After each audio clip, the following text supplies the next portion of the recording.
सांगा एक जण कोणतर.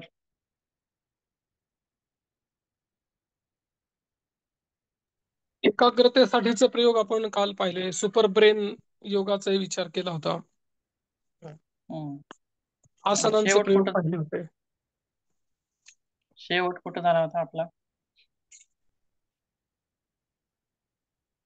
ध्यानावर. बरोबर आहे. ध्यानावर झाला होता. हं. बाह्य ध्यान, अंतर्ध्यान, ज्योतिर्ध्यान, त्राटक अशा वेगवेगळ्या क्रिया आपण तिथं एकाग्रतेसाठी केल्या होत्या. बरोबर आहे. मग त्यासोबत वेगवेगळ्या विद्यार्थ्यांना वेगवेगळ्या प्रकारचे ध्यान असं सुद्धा आपण पाहिलं. कितवीच्या विद्यार्थ्यांना काय द्यावं ते पाहिलं. त्याचसोबत 1ली ते 4थी पर्यंतचा जो वर्ग आहे, अशा वर्गासाठी काय ध्यान द्यावं, कसं द्यावं? तर त्यांना फक्त शांत बसवणं 1 ते 2 मिनिटापर्यंत किंवा 3 मिनिटापर्यंत किंवा 5 मिनिटापर्यंत फक्त शांत बसवणं, हे सुद्धा एक प्रकारचं त्यांच्यासाठीचं ध्यान आहे किंवा त्यांच्यासाठीच्या ध्यानाची प्रथम पायरी आहे. म्हणजे बघा, याचा मी स्वतः अनुभव घेतलेला आहे. ज्यावेळी विद्यार्थ्यांना 1ली ते 4थी पर्यंतचा जो वर्ग असतो, यांना शांत बसायचं आहे ज्ञानमुद्रेमध्ये, ताठ बसायचं आहे, डोळे मिटलेले असतील आणि मी जोपर्यंत पहिल्यांदा स्टार्ट म्हणेन आणि शेवटी स्टॉप म्हणेन. स्टॉप म्हणलं, की सर्वांनी आपले डोळे उघडायचेत अशी सूचना दिली आणि शांत बसवलं त्यांना, की काय करतात? शांत बसतात, डोळे मिटतात. पण जास्त वेळ मिटत नाहीत डोळे. उघडतात.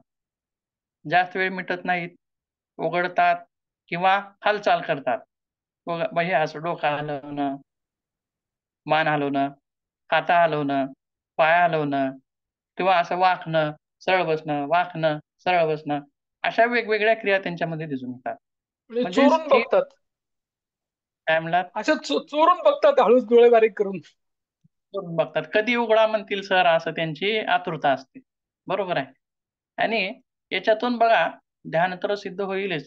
परंतु ही जी आतुरता आहे, वाट बघण्याची जी ही आहे ती सुद्धा एक शक्ती आहे. सबर करण्याची शक्ती, वाट बघण्याची शक्ती सुद्धा माणसामध्ये असली पाहिजे. जोपर्यंत आपलं ध्येय साध्य होत नाही, तोपर्यंत त्या प्रयत्नांमध्ये टिकून राहणं, वाट बघणं हे सुद्धा तितकंच आवश्यक आहे. ती सुद्धा गोष्ट आपल्याला तिथं दिसून येईल. आत्ताच त्यांनी म्हटल्याप्रमाणे, की पटकन डोळे उघडावे वाटतात. पण हे असं सुरुवातीला निदर्शनात येतं. परंतु आपण पहिल्यांदा 1 मिनिटापर्यंत त्यांना शांत बसवू. जास्त बसवायचं नाही, फक्त 1 मिनिट. त्या 1 मिनिटामध्ये सुद्धा ते शांत बसत नाहीत. मी स्वतः पाहिलेलं आहे. हात-पाय हलवतात आणि बरेच वेळेस काहीतरी गुणगुणणं असं त्यांचं चालू असतं.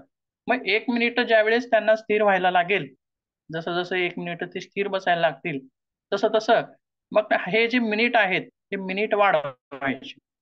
मग 2 मिनिटापर्यंत शांत बसा, असं करायचं. त्याच्यामध्ये सुद्धा त्यांची आतुरता वाढते डोळे उघडण्याची. बघा, पण आणखीन त्यांची वाट बघण्याची जी शक्ती आहे, ती आणखीन आपण 2 मिनिटामध्ये विकसित करतो. विकसित करण्याचा प्रयत्न करतो. त्याच्यानंतर 3 मिनिटं शांत बसा, 4 मिनिटं शांत बसा, 5 मिनिटं शांत बसा आणि फक्त 1ली ते 4थी पर्यंतचे विद्यार्थी जर 5 मिनिटं शांत बसत असतील, तर त्यांच्यासाठी हे खूप झालं. त्यांच्यासाठी 1 तास शांत बसल्यासारखं झालं. एवढा परिणाम त्यांच्यावरती तो काय आहे दिसून येतो. पटकन आणि बघा घंटी वाजली की ते पळत जातात. सगळेच एकदाच उठतात, धडाधडा पळत जातात. पण त्यांच्यामध्ये हे आणखीन एक कशी शिस्त लावली, की एकच लाईन उठायची सुरुवातीला. एक लाईन बाहेर जायची, त्याच्यानंतर दुसरी जायची, त्याच्यानंतर तिसरी. याच्यामधून सुद्धा वाट बघण्याची, प्रतीक्षा करण्याची जी शक्ती आहे, ती शक्ती सुद्धा त्यांच्यामध्ये दिसून येते आणि स्वयंशिस्त त्यांच्यामध्ये विकसित होते आणि ह्या सर्व गोष्टी त्यांच्या अध्ययनावर परिणाम करणाऱ्या गोष्टी आहेत. हा झाला ध्यानाचा भाग. हा 1ली ते 4थी पर्यंतचा झाला. त्याच्यानंतर 5वी ते 7वी किंवा 10वी पर्यंत आपण बिंदू, त्राटक, ज्योती, मूर्ती, सकारात्मक जे असे काही चित्र स्वरूपातील ध्यान आहेत, ते ध्यान त्यांना आपण तिथं घेऊ शकतो. त्याच्यानंतर हे बाह्य ध्यान झाले. त्याच्यानंतर 12वी, 11वी, 12वीचा असा जो वर्ग असेल किंवा ग्रॅज्युएशनचा वर्ग असेल, त्यांच्यामध्ये मात्र आंतरिक ध्यान आपण तिथं घेऊ शकतो. वेगवेगळ्या चक्रावरती केलं जाणारं ध्यान, वेगवेगळ्या शब्दावरती केलं जाणारं ध्यान, ध्वनीवरती केलं जाणारं ध्यान, ओंकारावरती केलं जाणारं ध्यान, हे आंतरिक ध्यानाचे प्रकार त्यांना घेऊ शकतो आणि ग्रॅज्युएशनच्या नंतर पोस्ट ग्रॅज्युएशन किंवा ग्रॅज्युएशन असं धरूयात, याच्यामध्ये निर्विकार ध्यानाची त्यांना आपण तिथं निवडू शकतो त्यांच्यासाठी. निर्विकार म्हणजे कसं, ध्यानामध्ये काय आहे, एक ध्येय असतं, बरोबर आहे. आपण काल बाण पाहिली बघा, मनाचा जो दिशा होती ती बघितली, पहिला प्रकार, दुसरा प्रकार, तिसरा प्रकार. आलंबन. आलंबन. ध्यानामध्ये काय साध्य असतं, एक साध्य असतं आणि त्या दिशेने ते मन आपण काय करत असतो, एका प्रवाहाने प्रवाहित करत असतो, बरोबर आहे. पण त्याच्या पुढची ही जी स्थिती आहे ती म्हणजे लास्टची होती बघ, खालची शेवटची काय होती, तिथं फक्त एक बिंदू आपण दाखवलेला होता तिसऱ्या ह्याच्यामध्ये, पण बाण नव्हते, बरोबर आहे. म्हणजे बाणांचं आणि या बिंदूचं, जसं की बघा आपण सहज तिथे त्याच्यामध्ये एक उदाहरण देऊ शकतो. बाण इकडून सोडला आणि त्याचा प्रवास संपला, इथं तो छेदला त्या बिंदूला येऊन, की त्याचा काय झाला, प्रवास संपला. या बाणाचं ध्येय काय आहे, या बिंदूला गाठणं, म्हणजे आपण त्या बाणाला त्या बिंदूकडे प्रवाहित करत आहोत. परंतु याचा जर प्रवाहित होण्याचा प्रवास संपला, म्हणजे तो बाण इथं येऊन काय झालाय, स्टॉप झालाय, किंवा इथं तो विराला. काय झाला, विराला, त्याचा प्रवास इथं संपला त्या बिंदूजवळ. म्हणजे ही निरुद्ध अवस्था योगामधली, क्षिप्त, विक्षिप्त, एकाग्र, निरुद्ध, अशा ज्या वेगवेगळ्या अवस्था आहेत, त्याच्यापैकी ही शेवटची जी अवस्था आहे, ही निरुद्ध अवस्था, ही श्रेष्ठ योग्यांची अवस्था असते. आणि अशा प्रकारे जर समजा आपण पहिली दुसरी पासूनच जर असं योगाभ्यासाचे जर धडे देत गेलो विद्यार्थ्यांना, तर त्यांची सवय तिथूनच होईल. आणि जे पोस्ट ग्रॅज्युएशनचे विद्यार्थी असतील किंवा ग्रॅज्युएशनचे विद्यार्थी असतील, अशा विद्यार्थ्यांना अशा स्वरूपाचं ध्यान आपल्याला तिथं देता येतं आणि त्याच्यामध्ये मात्र ते ध्यानामध्ये तल्लीन होऊन जातील. फक्त ध्याता आणि ध्येय असतं. ध्यानामध्ये काय काय असतं, ध्याता आणि ध्येय. ध्याता म्हणजे चिंतन करणारा आणि ध्येय म्हणजे एखादं ध्येय आहे, कुठंतरी आपण ज्या ठिकाणी ध्यान लावलोय ते म्हणजे ध्येय.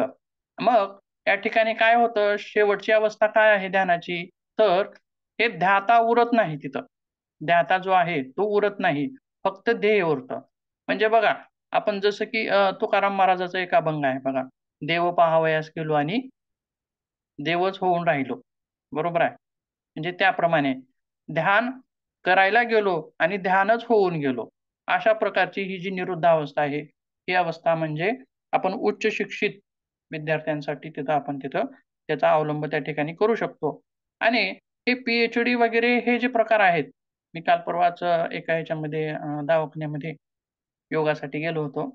तिथं सहजच तिथल्या डॉक्टरांनी विचारलं, मॅडम होत्या. ते याचा अभ्यास करत होते पी-जीचा बहुतेक. त्या म्हणाल्या, की "सर, मन शांत राहील असं काहीतरी सांगा आम्हाला आमच्या." म्हणजे ते त्यांचा स्वतःचा प्रश्न होता.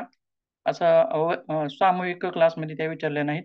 पण त्यांच्या वैयक्तिक ह्याच्यामध्ये त्या विचारल्या, की मन शांत राहावं अभ्यासामध्ये, मन एकाग्र व्हावं अशा स्वरूपात.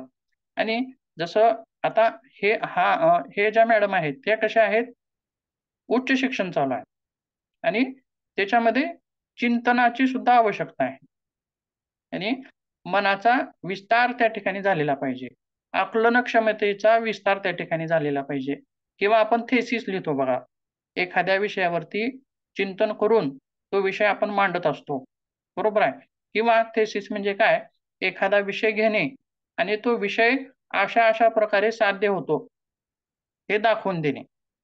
समजा आता आपण हे करत आहोत, अर्धमत्स्येंद्रासन करत आहोत आणि अर्धमत्स्येंद्रासनाने शुगर कमी होते, मधुमेह कमी होते, असं आपण तिथं तुमची हेडिंग दिली.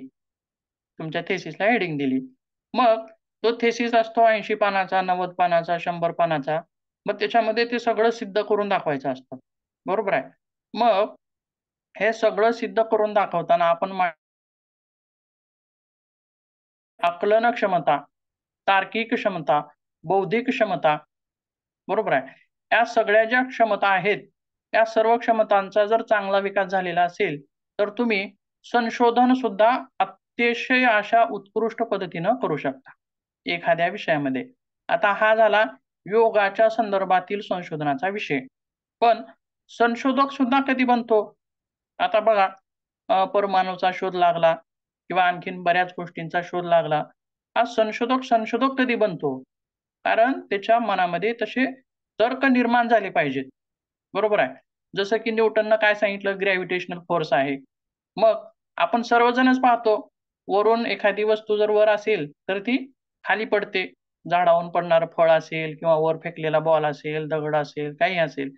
तर वर गेलेली वस्तू ती परत खाली येते, खाली जमिनीवरती पडते. हे आपण सर्वजण पाहतो. पण आपल्या मनामध्ये कधी तर्क आला नाही. काय तर्क आला नाही? की वर फेकलेली वस्तू वरच का राहत नाही? बरोबर आहे. किंवा वर फेकलेली वस्तू वरच्याच दिशेने का जात नाही? खालच्याच दिशेने का येते?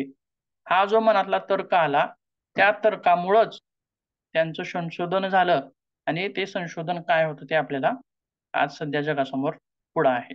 म्हणजेच तार्किक क्षमता, बौद्धिक क्षमता, निर्णय क्षमता, आकलन क्षमता ह्या वेगवेगळ्या ज्या क्षमता आहेत, एकाग्रता, स्मरणशक्ती ह्या सगळ्या ज्या क्षमता आहेत, त्या अशा ध्यानाच्या अभ्यासातून आपल्याला त्या विकसित करता येतात. बरोबर आहे. आपण सहजच म्हणतो बघा बुद्धी. आपण किती बुद्धी वापरत असतो? सामान्य व्यक्ती किती टक्के बुद्धी वापरत असतो? आणि त्याच्यामध्ये एक उदाहरण दिलं जातं बघा. किती टक्के वापरतो आपण? 1 ते 2% सुद्धा वापरत नाही सर. चांगले हुशार बघा. लोक 2-2.5% वापरतात. डॉक्टर लोकं 2.5% वापरतात म्हणतात बघा. 2% 2.5%. म्हणजे शिक्षण त्यांचं जास्त असतं. असं ठीक आहे. पण बघा, त्यांनी काय म्हटलं 1 ते 2% सुद्धा आपण वापरत नाही. पण हा जो विकास आहे, हा विकास वापरण्याची क्षमता आपल्याला योगाच्या माध्यमातून वाढवता येते. योगाच्या माध्यमातून आणि ध्यानाच्या माध्यमातून वाढवता येते. ध्यान हे त्याच्यासाठी सर्वोत्कृष्ट साधन आहे. जसं की बघा गौतम बुद्ध असतील किंवा आपले वेगवेगळे ऋषी असतील, मुनी असतील, हे ज्याने जे काही ज्ञान अवगत केलं, योगाचं ज्ञान अवगत केलं, आयुर्वेदाचं ज्ञान अवगत केलं किंवा गौतम बुद्धांना मिळालेला जो जीवनाचा मार्ग होता, तो मार्ग असेल. हे सर्व यांना कशातून मिळालं हो? त्या गोष्टी कशातून मिळाल्या त्यांना? ध्यानातून मिळालेल्या आहेत.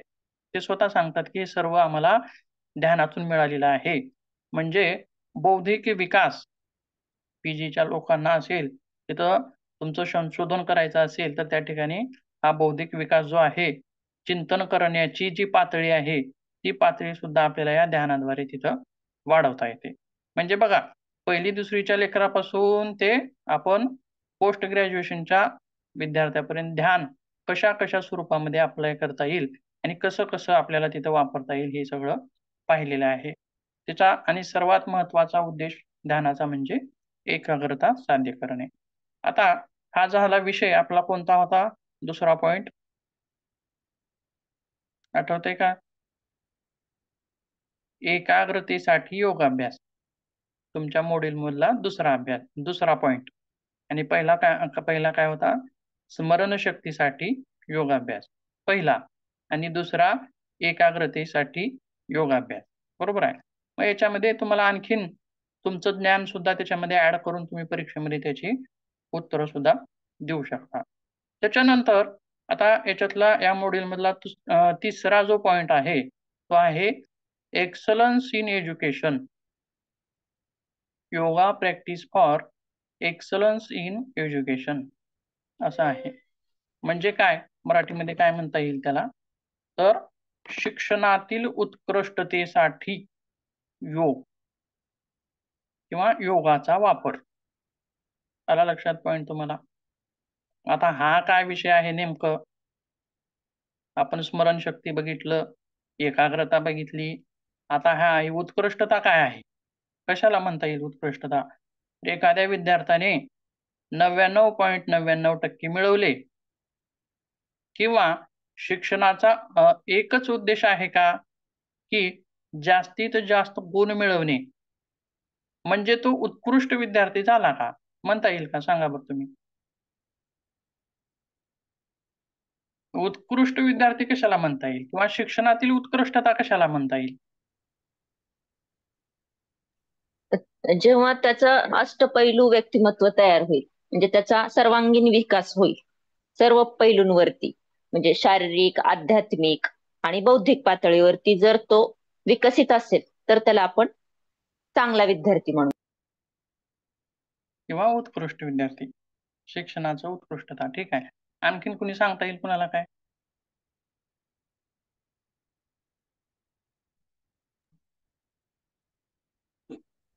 आपण जे शिक्षण घेतलं हम्म, त्या शिक्षणाचा उपयोग आपला हम्म, परिवार, समाज, राष्ट्र यांच्यासाठी करण्याची वृत्ती निर्माण झाली की ते अप्लाइड हम्म, होतं. असं अप्लाइड हम्म. जे होतं त्याला शिक्षण म्हणायचं. नाही तर उत्तम बरोबर आहे. कलेक्टर झाला आणि भ्रष्टाचार करतो त्याला शिक्षण झालं असं नाही म्हणत. बरोबर आहे. ते पण आहे. बरोबर आहे. बघा, किंवा भरपूर गुण मिळवलेले आहेत. भरपूर गुणांनी पास झालेला आहे. भरपूर मोठ्या-मोठ्या डिग्री घेऊन पास झालेला आहे आणि तो कामावरती गेलाय. त्याच्या कार्यस्थळावर कामावरती तो गेलाय आणि तिथल्या आजूबाजूचा जो वातावरण आहे किंवा अधिकाऱ्याच्या हाताखाली असणारे जे कर्मचारी आहेत, त्या कर्मचाऱ्यांना सुद्धा त्या अधिकाऱ्याला वागवता आलं पाहिजे. बरोबर आहे. किंवा मी श्रेष्ठ. बघा, सर्व कर्मचाऱ्यांना बांधून ठेवण्याचं कौशल्य हे अधिकाऱ्याचं असतं. आणि जर हे सगळे विस्कळीत झाले, बरोबर आहे, हे सगळे ताटातूट झाले, तर तेच त्यांचं जे टीम वर्क जे आहे ते व्यवस्थित होणार नाही. आता एखादा सरकारी दवाखाना आहे किंवा एखादी शाळा आहे, ही चालवण्यासाठी किंवा संस्था चालवण्यासाठी एखादी, हे सगळेजण कसे आहेत, एकाच दिशेने वाटचाल करणारे पाहिजेत. आणि ते एकट्याचं काम आहे का? नाही. एकट्याचं काम नाही. त्याच्यामध्ये अनेक जण काय आहेत, मिसळलेले आहेत. अनेक जण आहेत. आणि या सर्वांमध्ये एक प्रकारची बॉन्डिंग असणं आवश्यक आहे. बरोबर आहे. आणि बॉन्डिंगच जर व्यवस्थित नसेल, तर मग त्यांचं ध्येय साध्य होईल का? त्या शैक्षणिक संस्थेचं ध्येय साध्य होईल का? होणार नाही. बरोबर आहे. किंवा ते एखादं हॉस्पिटल असेल, तर त्या हॉस्पिटलचं ध्येय साध्य होईल का? होणार नाही. बरोबर आहे. म्हणजेच कर्मचारी सांभाळणं असेल किंवा ज्या ठिकाणी आपण काम करतोय, त्या ठिकाणच्या वातावरणाशी मेळजुळ खाणं आणि तिथलं आपण जे शिक्षणामध्ये शिकलोय, ते त्या कामामध्ये उतरवणं, हे सुद्धा त्याचं एक कौशल्य आहे. बरोबर आहे. म्हणजे पास तर झालाय, डिग्री भली मोठी घेतलेली आहे, पण कामावर कामच व्यवस्थित करता येत नाही. मग त्याचं ध्येय पूर्ण झालं का? साध्य झालं का? झालं नाही. बघा, आमच्याच माझ्या समोरीलच एक उदाहरण आहे. एक अधिकारी होते आणि खूप हुशार होते आणि खूप कडकही होते. दोन्ही त्यांच्याकडे ही होती, तत्व होती. हुशार पण होते खूप आणि अ, प्रामाणिकपणा पण होता आणि काय होतं, कठोरपणा, कठोर अनुशासन असं गुण चांगली होती. पण एकच गुण वाईट होता. ते कर्मचाऱ्यांना कमी उल्लेखून त्यांना वागणूक द्यायचे. कमी उल्लेखून वागणूक द्यायचे. आता मोठे जरी असले, समजा आता जुने जे लोक आहेत 50-50 वर्ष नोकऱ्या केलेले लोक आहेत. बरोबर आहे. अशा लोकांना सुद्धा ते अरे-तुरे बोलायचे. अरे-तुरे बोलायचे, घालून-पाडून बोलायचे. बोलावं ठीक आहे. पण त्याची पण एक कुठेतरी मर्यादा आहे. बरोबर आहे. त्या मर्यादेला ओलांडून जर बोललं, तर ते चुकीचं ठरतं. मग काय झालं, पुढे काय झालं, या सर्वांनी एकत्रित मिळून एक कट रचला आणि अवघ्या 6 महिन्याच्या आत ते अधिकारी सस्पेंड झाले. काय झाले? ते अधिकारी सस्पेंड झाले. हे माझ्या डोळ्यासमोरचे आहे.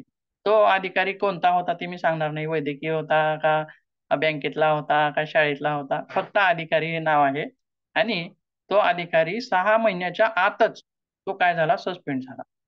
मग इथे एक विचारात घेण्यासारखी बाब आहे. ती म्हणजे बघा कोणती? तर त्यानं घेतलेलं शिक्षण उत्कृष्ट आहे. तो खूप मोठी पदवी घेऊन अधिकारी झालेला आहे. परंतु तो सस्पेंड झाला. अवघ्या 6 महिन्याच्या आत सस्पेंड होणं, हे त्याच्यासाठी कसं आहे हो? योग्य आहे का ते? बरोबर आहे का? त्याचं ध्येय साध्य झालं का? त्याच्या शिक्षणाचं सार्थक झालं का? नाही सर. नाही, ते प्रशासन सार्थक झालं. चालवण्यामध्ये कुठेतरी कमी पडले ना. हां, सार्थक झालं असं म्हणता येणार नाही आपल्याला. बरोबर आहे. परंतु बरेच ठिकाणी आता बघा, काही विद्यार्थी खूप हुशार असतात. खूप हुशार असतात. पण व्यवहार करताना तिथं त्यांना ते जमत नाही. सामाजिक व्यवहारात. आणि जे विद्यार्थी सामाजिक व्यवहारात हुशार असतात, म्हणजे सामाजिक कामे, आता समजा दुकानला जाणं, दुकानातून एखादी वस्तू खरेदी करून आणणं, ती जास्त भावाची असली तरी तिला योग्य भाव लावून आणून ते सगळं व्यवस्थित करून आणणं, किंवा अशा ज्या गोष्टी आहेत, बाजारात करणं, ह्या ज्या सामाजिक गोष्टी आहेत, ह्या सर्व सामाजिक गोष्टी ह्या काही विद्यार्थ्याला जमतात. पण ते विद्यार्थी शिक्षणामध्ये उत्कृष्ट नसतात, असं सुद्धा असतं बघा. आणि ज्यांना हे सामाजिक व्यवहार ज्ञान जमतं ते शिक्षणामध्ये कमी दिसून येतात, आणि ज्यांना शिक्षणामध्ये उत्कृष्ट असतात त्यांना ते सामाजिक व्यवहारिक ज्ञान त्यांच्यामध्ये दिसून येत नाही. कमी प्रमाणात. म्हणजे हा, कमी प्रमाणामध्ये दिसतं.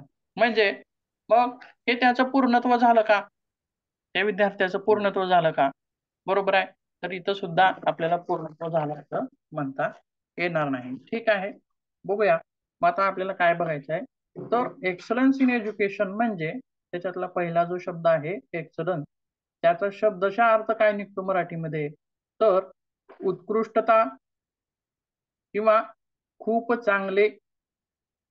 आता याच्यामध्ये काय फरक आहे बघा, म्हणजे जसं की गुड, बेटर आणि बेस्ट, या तिन्हीत फरक आहे.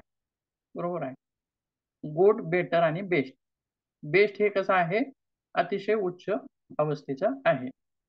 त्यासोबत पारंगतपणा आणि तरबेजपणा, ह्या एक्सलन्सची आपण एवढी शाब्दिक अर्थ त्या ठिकाणी पाहू शकतो.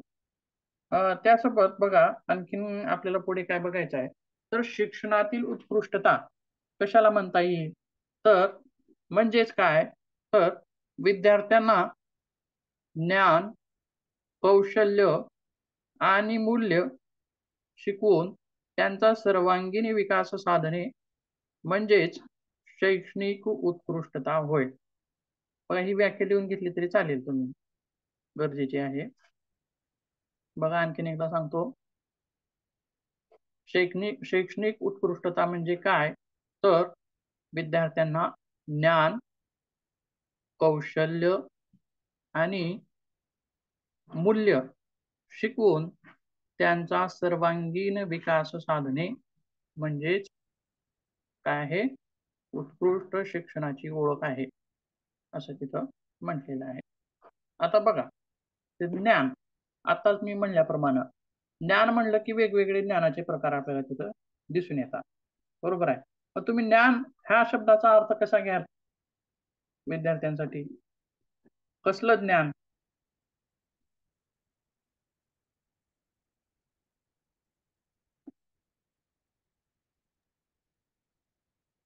अनुभवावरती आधारित. सांगता येईल? हा, सर्वांगीण ज्ञान. सर्वांगीण ज्ञान. बर, ठीक आहे. आणखी आता बघा, मी सांगतो ज्ञान कशा कशाला ज्ञान म्हणता येईल किंवा कोणकोणतं ज्ञान विद्यार्थ्यांना आवश्यक आहे. तर एक आहे शैक्षणिक ज्ञान, दुसरं आहे व्यावसायिक ज्ञान, तिसरं आहे सांस्कृतिक ज्ञान आणि चौथं आहे आध्यात्मिक ज्ञान. हा ज्ञानाचा विस्तार झाला. आपण बघा, उत्कृष्ट शिक्षणामध्ये 3 गोष्टी महत्वाच्या घेतल्या तिथं, ज्ञान, कौशल्य आणि मूल्य. बरोबर आहे. बघा कसा चमत्कार आहे काय माहिती. बघा, आता मी लाईट गेल्यास बॅटरी चालू केली होती, लाईट आल्या आल्या बॅटरी आपोआपच बंद झाली. ठीक आहे, बघा बरं झालं लाईट आली, कारण 5% चार्जिंग आहे. मला वाटत होतं आता बहुतेक डिस्कनेक्ट करावं असं माझी इच्छा होती, परंतु आली. ठीक आहे, बघूया पुढे. बघा, कोणकोणतं ज्ञान बघितलं आपण, एक शैक्षणिक, शैक्षणिक ज्ञान, व्यावसायिक सांस्कृतिक, आणि सांस्कृतिक आणि आध्यात्मिक. या चारही प्रकारचं ज्ञान त्या विद्यार्थ्याला आवश्यक आहे, तो उत्कृष्ट होण्यासाठी. आताच आपण म्हणलं, बरोबर आहे. मग शैक्षणिक ज्ञान कशातून मिळतं? शाळेतून मिळतं, बरोबर आहे. व्यावसायिक ज्ञान कुठून मिळतं? कामाच्या ठिकाणी मिळतं. आणि सांस्कृतिक ज्ञान कुठून मिळतं? संस्कृती, परंपरा अशा गोष्टीतून मिळतं. आणि आध्यात्मिक ज्ञान कशातून मिळतं तर आत्मजागरूकता अशी जी ज्ञान आहे हे आपलं हे जे शिक्षण आहे आध्यात्मिक शिक्षण त्याच्यामधून आपल्याला ते मिळत असतं. आता काय करायचं आहे वरची जी 2 ज्ञान आहेत त्याच्यावरती हात ठेवायचा आहे. उरलेली खालची 2 जे ज्ञान आहेत त्याच्यावरती आपल्याला विचार करायचा आहे. बघा आता सांस्कृतिक ज्ञान बरोबर आहे. हे सांस्कृतिक ज्ञान संस्कृती परंपरा किंवा ज्ञानाचे जे स्रोत आहेत त्याच्यामध्ये काय काय आहे शाळा कुटुंब समाज असे वेगवेगळे त्याचे स्रोत आहेत. पण शाळेतून आपल्याला त्या विद्यार्थ्याला शैक्षणिक ज्ञान मिळालं आणि उच्च गुण घेऊन तो पास झाला म्हणजे तो उत्कृष्ट झाला नाही असं आपण इथं म्हणलो. बरोबर आहे. मग त्याला व्यावसायिक ज्ञान पण पाहिजे मग आणि सांस्कृतिक ज्ञान पण पाहिजे. या गोष्टी पण त्याच्यासाठी महत्वाच्या आहेत. आध्यात्मिक ज्ञान पण पाहिजे. आणि आता हे खालचे जे 2 घटक आहेत सांस्कृतिक ज्ञान आणि आध्यात्मिक ज्ञान हे 2 घटक जे आहेत ते योगाच्या अभ्यासातून पूर्ण होतील का हो? हो सर. जर शिक्षणामध्ये आपण योगाचा समावेश केला तर त्याच्यामधून हे खालचे 2 जे ज्ञान आहेत त्याची पूर्तता होईल का? हो सर. होईल ना. होईल होईल सर. होईल निश्चित होईल. बरोबर आहे. नक्कीच होणार आहे. हो. म्हणजेच काय आपल्या संस्कृती परंपरा त्याच्यातून आपण आता बघा योग वर्ग म्हटला की फक्त आसनं करणं प्राणायाम करणं सूर्यनमस्कार करणं इतक्या पुरता योग वर्ग नसतो. बरोबर आहे. तर त्याच्यामध्ये योग वर्ग म्हटला की योग आयुर्वेद अध्यात्म अशा सर्वच गोष्टी त्याच्यामध्ये सामील होतात. बरोबर आहे. आयुर्वेदाच्या पण गोष्टी सांगितल्या जातात अध्यात्माच्या गोष्टी पण सांगितल्या जातात. आणि बघा आता आध्यात्मिक दृष्टिकोनातून जर बघितलं तर आपण 4 पुरुषार्थ महत्वाचे आहेत म्हणतो. कोणकोणते आहेत होते? धर्म अर्थ काम मोक्ष. धर्म अर्थ काम मोक्ष. बरोबर आहे. मग याच्यातला सगळ्यात महत्वाचा कोणता आहे? मोक्ष. अर्थ. मोक्ष सगळ्यात महत्वाचा आहे. धर्म आणि अर्थ. लाईट पुन्हा गेली सर. मोक्ष प्राप्तीसाठी धर्म अर्थ महत्वाचा आहे ना. तर महत्वाचे 4 आहेत. चारी पण महत्वाचे आहेत पण एकमेकावर अवलंबून येते. पुरुषार्थ कशाचा करायचा हे ठरवायला पाहिजे. पुरुषार्थ धर्माचा आणि मोक्षाचा करायचा असतो. अर्थ आल्याशिवाय कसे होणार सर? अर्थाचा पुरुषार्थ नाही करायचा. धर्माचा आणि अर्थाचा पुरुषार्थ नाही करायचा. तो धर्माच्या आणि मोक्षाच्या मध्ये. बर ठीक आहे बघूया आपण. 1 मिनिट एक इमेज शेअर करतो मी बघा.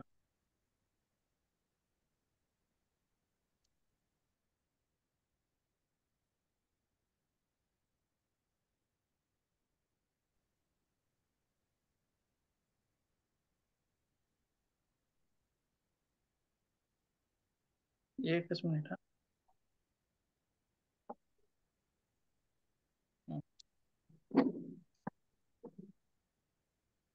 बघा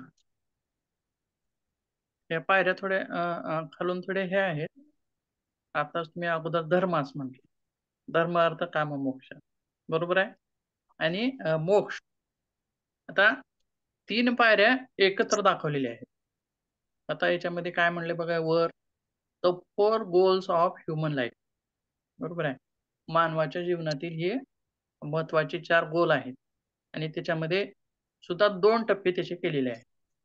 धर्म अर्थ काम मोक्ष याच्यामधला मोक्ष वेगळा ठेवलाय आणि खालच्या 3 पायऱ्या वेगळ्या ठेवल्या. मग याच्यामध्ये काय म्हटलंय बघा आता शैक्षणिक दृष्टिकोनातून याचा विचार करायचा नाही किंवा पाश्चात्य दृष्टिकोनातून याचा विचार करायचा नाही. तर आपल्या आध्यात्मिक दृष्टिकोनातून जर याचा विचार करायला गेला तर प्रायमरी गोल जो आहे बघा तो कोणता दाखवलेला आहे? अर्थ. प्रायमरी मोक्ष. आणि बाकीचे जे 3 गोल आहेत ते काय आहेत? सेकंडरी गोल म्हणून तिन्ही ना कशामध्ये टाकलंय? सेकंडरी म्हणजे दुसऱ्यांदा दुसऱ्या स्थानाला दिले, दुय्यम स्थानावर दुसरं दुय्यम स्थान. स्थानावर आणि मोक्ष हे जे आहे त्याला प्रायमरी म्हणून म्हणजे प्रथम प्रथम त्याला स्थान. महत्व असं म्हटलेलं आहे आध्यात्मिक दृष्टिकोनातून. पण आपण सहजच याचा विषय इथं का घेतला तर असं होतं की आताच आपण एक विषय जो म्हटला की शेवटचा चौथा आध्यात्मिक ज्ञान, याच्यामध्ये आत्मजागरूकता किंवा आत्मबोध किंवा हे मोक्ष, कैवल्य, समाधी ह्या ज्या गोष्टी आहेत त्या मोक्षाच्या ह्याच्यामध्ये येतात. त्याला स्थान देणं सुद्धा. आता तुम्ही भरपूर पैसा कमवलेला आहे, बरोबर आहे. काम म्हणजे बघा लेकरं बाळा आहेत, भरपूर पैसा कमवलेला आहे आणि हा सगळा कमवलेला पैसा धर्मानं कमवलेला आहे असं आपण गृहीत धरूया, बरोबर आहे. किंवा असेल पण किंवा नसेल पण किंवा असेल आणि नसेल दोन्ही पण, ठीक आहे. तर आता ह्या सर्व गोष्टी तुम्ही साध्य केल्या आहेत. मोठमोठ्या गाड्या आहेत, मोठे बंगले आहेत, सगळं काही आहे. सर्व आपल्या लेकरांचं शिक्षण चांगलं उच्च शिक्षण झालेलं आहे, त्यांनी त्यांच्या कामावर आहेत, सगळं सगळं झालंय. पण हा शेवटचा आपण आता इथं प्रायमरी गोल म्हणून दिलंय, पण आपण त्या गोलला शेवटचा गोल असं धरतो, गृहीत धरतो, बरोबर आहे. आणि हे सगळं झाल्यास आपल्या समाजामध्ये आणखीन एक हे आहे बघा की अध्यात्म किंवा देवदेव जे करावं ते कधी करावं म्हणतात हो? म्हातारपणी. तत्वात. का वानप्रस्थाला लागल्यानंतर. प्रौढ व्यक्ती असताना करावं का वयस्कर असल्यास करावं? आता समजा जर कोणी हरिपाठ वगैरे करत असेल, भजनाला जात असेल, तर काय म्हणतात, काय तुझं काय वय आहे का? बरोबर हो. आहे, म्हटलं जातं. आणि परंतु ते तिथे कारण तिथं ते योग्य नाही. उशिराने केलं की हा बोला. उशिराने केलं का म्हणतात करून धरून भागला आणि देवपूजेला लागला. हा खरं आहे, बरोबर आहे ते पण. आणि गीता गीता आपण वाचतो, वयस्कर वृद्ध असताना गीता वाचतो. पण गीता खरं तर आपण तरुण असतानाच वाचली पाहिजे, कारण तो मॅप आहे. जसं आपण एखादं ध्येय साध्य करताना एखाद्या गावाला जाताना जसं मॅप लावतो आणि मॅप आपल्याला सांगतं इथं वळण आहे, इथं दरी आहे, इथं उंचवटा आहे, म्हणजे इथून सावकाश जा, इथं फास्ट जा, असं जे सूचना वेगवेगळ्या मॅप आपल्याला देत असतं. पुढे गेले की तुम्ही पुढे गेलात बघा म्हणतं, मागे असलं की सांगतं सगळं. त्याचप्रमाणे गीता असेल किंवा आपले अध्यात्मातील पुस्तकं असतील, हे सगळं जे आहे ते तरुणपणातच वाचलं पाहिजे. गीता ही जीवन जगताना आपल्याला मॅप आहे, ते जीवन जगतानाचा मॅप आहे. जीवनावरील ध्येय साध्य करतानाची. पहा, शिक्षण म्हणजे सर्व काही नाही. तर आत्ताच काल परवाच आपण एक उदाहरण ऐकलं बघा, एका डॉक्टरचं, सर्जन होते ते, न्यूरोसर्जन, आणि त्याने स्वतःची स्वतःची आत्महत्या केली, बरोबर आहे. मग आता अध्यात्म गीता जी आहे आपल्याला जिथं जिथं अडचणी येतात, जिथं जिथं अडचणी येतात त्या अडचणीतून मार्ग काढण्यासाठी तिथं आपल्याला ती मदत करते. त्या अडचणीत टिकून राहण्यासाठी ती आपल्याला मदत करते, बळ देते आपल्याला. त्याच्यातला एक एक श्लोक आपल्याला आपल्या अडचणींना तिथं सामोरं जाण्यासाठी आपल्याला बळ देतो. हा माझा स्वतःचा अनुभव आहे, तुमचा असेल किंवा नसेल, परंतु माझा स्वतःचा तर आहे. पण जिथं जिथं मला अडचणी आल्या, अडचणी कधी येतात, शिक्षण वगैरे झालं की जोपर्यंत शिक्षण शिक्षण चालू असतं तोपर्यंत आपण आई वडिलांच्या जीवावर चालत असतो. शिक्षण झालं, लग्न झालं की मग तिथून अडचणी सुरू होतात, बरोबर आहे. मग अशा वेळी आपल्या लक्षात येतं की गीता किती महत्वाची आहे आणि आपण जिथं जिथं अडचणी आल्या तिथं तिथं त्याच्यावरती कशी मात करावी हे सर्व आपण तिथं शिकून घेऊ शकतो, बरोबर आहे. आणि त्याच्यातून त्या गोष्टींवरती आपण मात करू शकतो. तर मग अशा विद्यार्थ्यांना, आता ते न्यूरोसर्जन होते, परंतु आत्महत्या करणं हे त्यांच्यासाठी साजेचं आहे का हो? नाही. कुठंतरी ते कमी पडले असं म्हणता येईल का आपल्याला? निश्चितच म्हणता येईल. जीवन जगण्याच्या बाबतीत हो, जीवन ताणतणाव व्यवस्थापन ते करू शकले नाहीत सर. तरी ते कमी पडले असं म्हणता येईल का आपल्याला? आपल्याला कोणाला नाव ठेवायचं नाही, पण कुठंतरी कमतरता त्यांना तिथं जाणीव झाली आणि त्याच्यामुळं त्याच्यातून त्यांनी तो मार्ग उचलला. किंवा अशी बरीच उदाहरणं आपण तिथं देऊ शकतो. म्हणजे तुम्ही खूप अशा उच्च गुणांनी शिक्षित आहात, खूप असे मोठे डॉक्टर आहात, परंतु काही डॉक्टर्स किंवा काय डॉक्टर्सच सोडा, पण सर्वांचाच विचार करू, की पूर्ण आयुष्य जगू शकत नाहीत, कुठंतरी आत्महत्या करून घेतात. मग हे त्यांनी शिकलेलं इथं व्यर्थ झालं का चांगलं झालं हो? व्यर्थ झालं. व्यर्थ झालं. जीवनाचा त्याग करणं खूप फर्स्ट रँक आलेली आहे. काय झालंय? पूर्ण भारतामध्ये फर्स्ट रँक आली आहे आणि त्यानं आत्महत्या केली. हे त्याच्या जीवनासाठी सार्थक झालं का? नाही नाही. बरोबर आहे. मग त्याचं नाही, नाही. पूर्ण जीवन जर व्यवस्थित अडचणींवरती मात करत जगला, तर हे अडचणींवरती मात करणं जे जगणं आहे, ते आपल्याला अध्यात्म शिकवतं. कोण शिकवतं? अध्यात्म शिकवतं किंवा आपली संस्कृती शिकवते. म्हणजेच ह्या खालचे 2 प्रकारचे जे ज्ञान आहेत, ते तिथं आपल्याला जीवन जगण्याच्या वाटेवरती मदत करणारे आहेत. आणि वरचे जे शैक्षणिक शाखेतून मिळणारं शिक्षण, हे उदरनिर्वाहासाठी महत्त्वाचं आहे किंवा पावलोपावली आपल्याला महत्त्वाचं आहे. बरोबर आहे. त्यासाठी व्यावसायिक शिक्षण सुद्धा तिथं आपल्याला ते महत्त्वाचं आहे. ठीक आहे. ह्या झाल्या ज्ञानाबद्दलच्या गोष्टी. आता बघा, उत्कृष्ट शिक्षणाची व्याख्या पूर्ण झाली का आपली? नाही, अर्धीच आहे. आता फक्त आपण ज्ञानाविषयी चर्चा केली. त्याच्यानंतर ज्ञानाच्या नंतर कोणता घटक आहे हो? कौशल्य. ज्ञान, कौशल्य आणि काय म्हटलं आपण? मूल्य. मूल्य. मूल्य. बरं, ठीक आहे. कौशल्य बघूयात का उद्याच बघूयात असा विचार आहे माझा. कारण चार्जिंग संपलेली आहे माझी. 2% आहे. तरी मी दुपारपासून लाईटच नाही. ठीक आहे. किंवा उद्या बघूयात आपण. चालेल चालेल. सर, ते पुस्तकांची नावं सांगणार होतात तुम्ही? ठीक आहे, मी उद्या सांगेन ते पण. 2% चार्जिंग राहिली. बरोबर. आणि नोट्स उद्याच्या कोण नोट्स पण आहे? टाका म्हणजे आम्हाला प्रश्न लिहिता येतील. नोट्स आता एकत्र हा मॉड्यूल संपला की मिळतील तुम्हाला. आज संपतो. ठीक. 1 तासभरामध्ये बरोबर, ठीक आहे. संपेल. तसं तर आजच संपवायचं होतं, परंतु ठीक आहे, बघूया.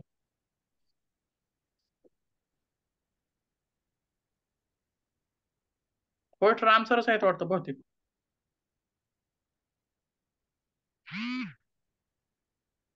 ठीक आहे, आणखीन 2-4 मिनिटं बघूया. लाईट आलेली आहे. बघा, लाईट आली कौशल्य. का? कौशल्य. आता कौशल्य नेमकं कशाला म्हणायचं? सांगता येईल कुणाला? म्हणजे त्या व्यक्तीमध्ये एखादा असं कला किंवा काय असे एक जन्मजात गुण असतात की सुप्त कला गुण की- जेव्हा विकसित होतात हा. त्याला कौशल्य म्हणतात. सुप्त कलागुणांचा विकास म्हणजे कौशल्य असं म्हणायचं. एखाद्या गोष्टीमध्ये, एखाद्या कलेमध्ये खूप पारंगत असणं म्हणजे ते त्याचं कौशल्य झालं. त्याला सुद्धा कौशल्य एखादी म्हणतात. अवघड गोष्ट सहजतेने करणं पण कौशल्य म्हणता येईल. बरं, ठीक आहे. बघा, कौशल्य तर सरावाने प्राप्त होते प्रत्येकाला.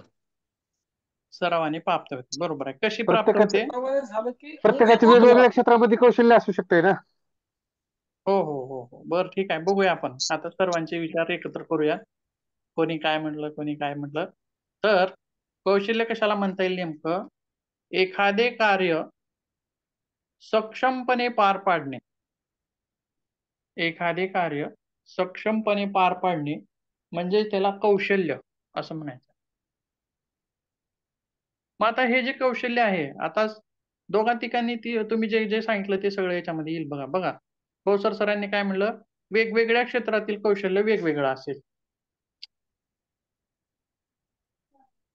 बरोबर आहे. हो. वेगवेगळ्या क्षेत्रातील कौशल्य वेगवेगळं असेल. त्यासोबत विद्यार्थ्याच्या जीवनातील कौशल्य, जसं की नुसतं शिक्षणामध्येच तरबेज नाही, तर त्याला खेळ खेळता आले पाहिजेत. त्याला वेगवेगळ्या कला अवगत झाल्या पाहिजेत. बरोबर आहे.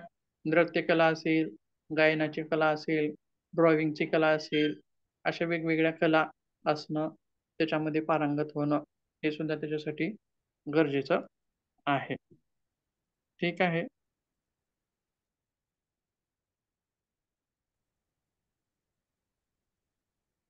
बरं, आपण काय करूया, थांबूयात.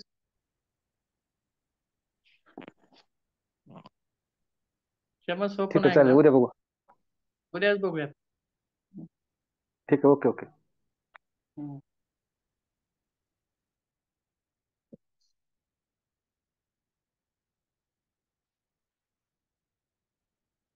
काय नाही, आपलं कुलर बंद राहायचं.